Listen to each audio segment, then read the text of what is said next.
So involuntary intoxication is the term that's often used for example, someone spiking your drink and then you committing a crime. Especially if they're spiking it with like an upper or something that disinhibits you in some way.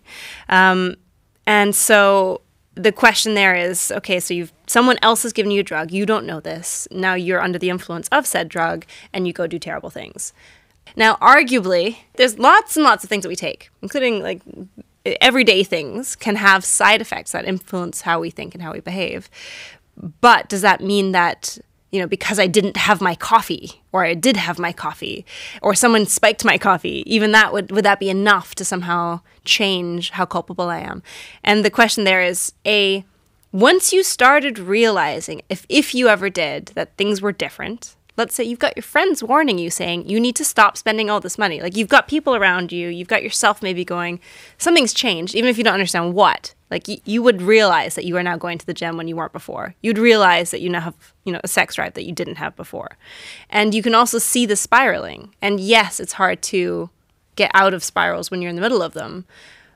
But we do have agency and we do have free will. And we assume, on sort of a criminal law basic level, that people can make those decisions and you can stop. Yeah. And so once you realize, I'm starting to feel a bit loopy, basically, I need to take some precautions so that I don't find myself in a situation where I'm likely to commit crimes. So we wanted to ask a criminal barrister about how the law is applied in this area now.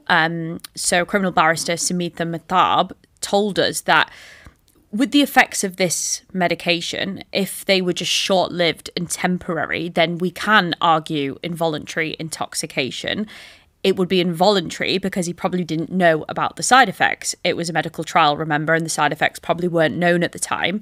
And that distinguishes his case from the ones where people get drunk or they take a prescription drug knowing that it's going to have an impact on their behaviour. But in Richard's case, it didn't work as a defence, probably because the court decided that even if he was under the influence of this drug, he still had enough awareness of his actions to be culpable for them, which is exactly what you just said.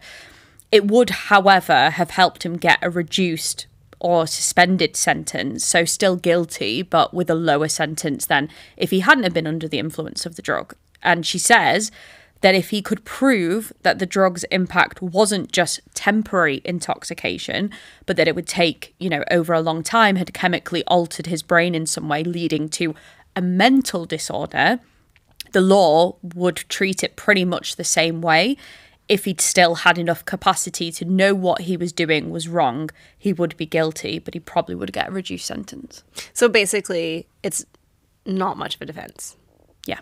And this is interesting because if you think about people with diminished capacity, if you think about people who maybe have very low intelligence or who have dementia, I mean, we obviously draw a line somewhere where we go, okay, this person isn't able to be sort of criminally responsible because they can't form the criminal intent that's necessary. They don't have the necessary brain power, basically. And we do have a line somewhere, but lots of people everyone has a different level, right? And even at different times of the day, we have different levels. And yet we don't account for the fact that, let's say, a crime was committed at 4 a.m, which almost certainly your brain is firing on like half of its brain power. I mean, obviously I'm overgeneralizing, but you're not thinking with the same amount of resources that you would be at any other time of day.